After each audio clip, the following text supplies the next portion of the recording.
Trust is fragile. Once cracked, it never quite looks the same again. When I married Rachel, I thought trust was the one thing we'd never struggle with. She had been married before, yes, and she shared 2 kids with her ex-husband, Mark. I understood from the beginning that he'd always be around, at least for the children's sake. I was okay with that. Blended families are complicated, but I believed love and respect could hold us together. At first, it was just school events, holidays, and occasional dinners. But over time, those occasional dinners became every weekend. Rachel and Mark would grab drinks, go to parties, even spend long evenings together under the excuse of co-parenting. I tried to ignore the gnawing feeling inside me, tried to convince myself I was being insecure, jealous, unfair. But when she came home late, smelling like his cologne, her phone suddenly locked with new password, and her laughter on calls with him became too private. I couldn't keep silent anymore. One night I asked her, "Rachel, do you think it's right? Spending every weekend with your ex while I sit here alone? Do you think that's fair to us?" She didn't even hesitate. She rolled her eyes, crossed her arms, and fired back. "If you don't trust me hanging out with Mark, maybe we shouldn't be together." The words cut deep. For a moment, I stared at her, waiting for her to take them back, waiting for her to realize how cruel they sounded. But she didn't. She meant them, and in that moment, something in me shifted. "You're absolutely right," I said quietly. She blinked, surprised, maybe even amused. She didn't know what I meant.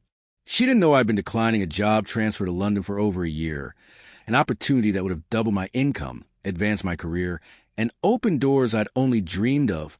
I'd turned it down because Rachel said she didn't want to move, didn't want to uproot the kids, didn't want to leave her support system.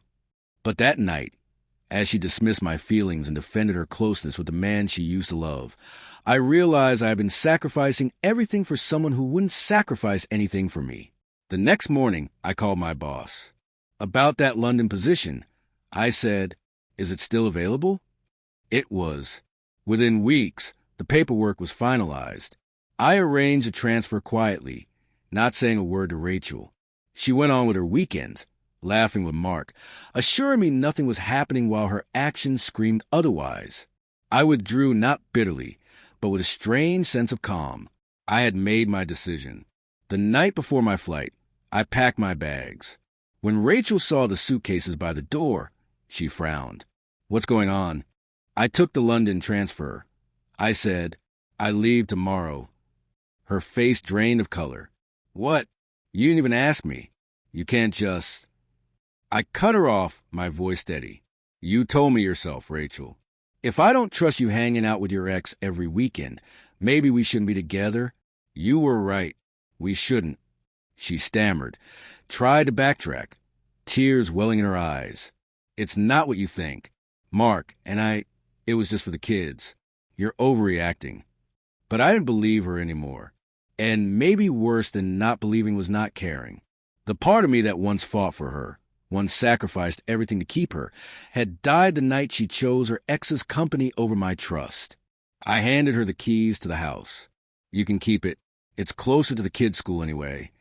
She stared at me, shocked, maybe realizing too late what she had thrown away. The next morning, I boarded the plane with nothing but my luggage and the job offer that had been waiting for me all along. London greeted me with gray skies and endless possibilities. For the first time in years, I felt free, not because I was leaving her, but because I was finally choosing myself. In the weeks that followed, I threw myself into my work, my new life. I discovered a version of me that had been buried under compromise and neglect.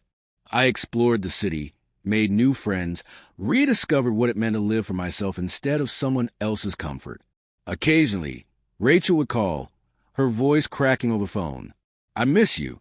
The kids miss you. Mark, it doesn't mean anything." But I no longer answered. I no longer had to.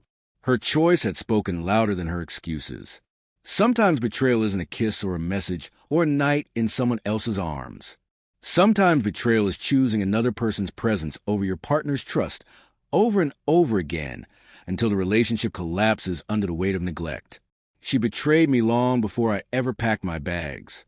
I just finally found the courage to walk away. And as the lights of London twinkled outside my new apartment, I realized something profound. Losing her wasn't a loss at all. It was a first step toward finding myself again.